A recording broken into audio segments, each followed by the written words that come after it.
Hello, today I'm going to give you 10 tips when completing a residential purchase contract. I'm going to use this house as an example, which is currently active as of October 5th, 2023. If you want any information that I'm showing you, please comment below and I will send it to you. Now, to purchase this home, you will use a residential purchase contract such as this here. This one's blank.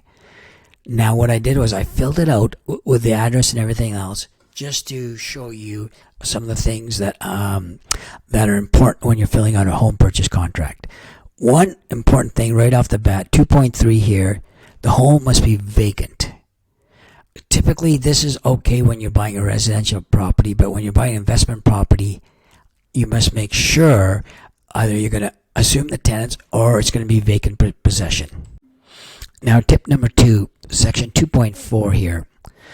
What it's warranting is that the seller warranties that when you have purchased the property and you paid for it, all the goods attached and unattached, meaning fridge, appliances, anything that was included in the contract, since all these goods here is in normal working order when you assume possession. Now, tip number 2, section 2.4 here. What it's warranting is that the seller warranties that when you have purchased the property and you paid for it, all the goods attached and unattached, meaning fridge, appliances, anything that was included in the contract, since all these goods here is in normal working order when you assume possession. Now, for tip number 3, take a look at general terms here. This is important because right off the bat, section F, the seller will disclose known material latent defects. Material latent defects means basically there's a defect in the property that is not abundantly clear with a home inspection. For example, let's say every spring the house you're close to a river and it gets flooded in the basement, and then it's a small thing. Maybe not a small thing, maybe a big thing. But the point is that it's not apparently visible. The seller has to make the buyer aware of that. The other thing that's important is as well, another thing is Alberta time. Everything is basically the time and the date is MDT, Mountain Daylight Time. This is important because there's a lot of people buying from Ontario and BC and even from overseas, and sometimes they're forgetting that all the contracts is based on Alberta time. Also, it's important, if you look at section G, it's important that you do your own due diligence. The realtor facilitates the deal, but it's important for you that you do your own due diligence. You're the one buying and selling the property, and the realtor is facilitating that, and you are assuming all risks. Now, tip number 4 is land title. You ask your realtor to pull a land title. Get the information. Land title will show you who actually owns the property, what kind of liens they're in, what kind of mortgage there is that has to be paid out before they can actually sell the house. Always important to actually obtain the land title before you put in the offer. Now, for tip number 5, we're going to look at section 6 here. What it's saying is basically the seller, the person who listed this property, has the right to sell it and anything that goes along with attached, unattached goods. That's why it's important to pull the title. Again, material latent defect, this is the second time it's been on the contract. It's very important the seller disclose in writing if there's any material latent defect, because if he does not disclose it and later to be found out that there was a defect, the seller is responsible for repairing it.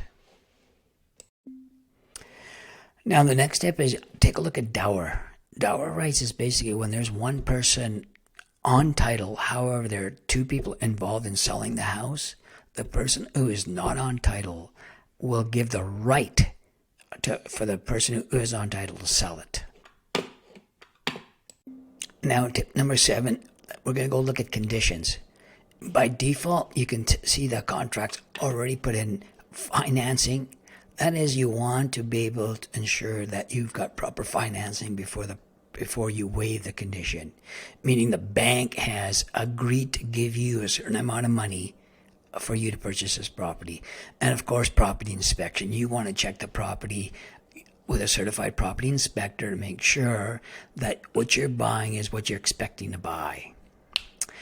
Now, one thing is you can also do other conditions as well. Okay. Now, also another key one here is the sale of buyer's property. You can also put in a condition: I've got a house that I need to sell before I buy yours. Are you okay with that? And this is the terms I'm going to set out for. Now, Section D gives you basically a space to put in other conditions. Let's say you want your lawyer to check out the whole contract before you agree to move on. You could put that in. And if it's multiple offers, you can also put in an escalation condition, agreeing that you'll go over the list price, but only up to a certain amount. Everything has a date on it and a time.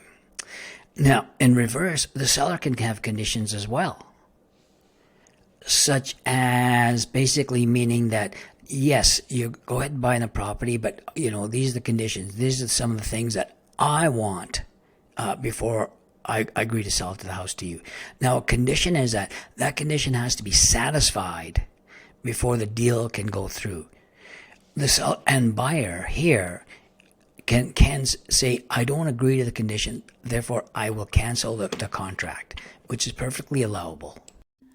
Now, tip 8, let's take a look at Section 9 here. Now, sometimes you want to add in information that the contract, there's not enough space here.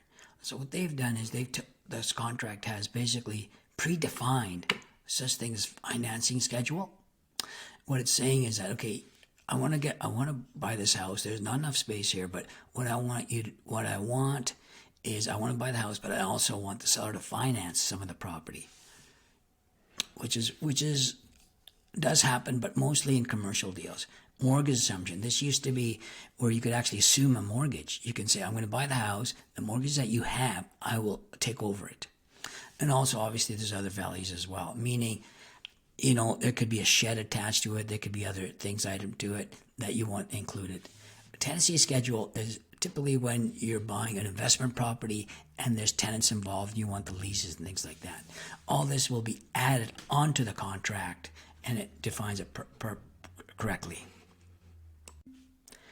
Now, for terms, you can also have your own terms here under Section 9.2. Basically, a term is that the deal will go through, but a term is I also want something else done, and if it's not done, I will charge you or I'll do a holdback of a certain amount. For example, the buyer wants the house cleaned 1 week before he moves in. So he'll write that down. I would like to have the house professionally cleaned, or I will do a holdback of $300 when I take over the property. Simple as that. The deal can be done by just a term. Usually it's smaller amounts that can be put in right here, Section 9.2. Tip 9, offer.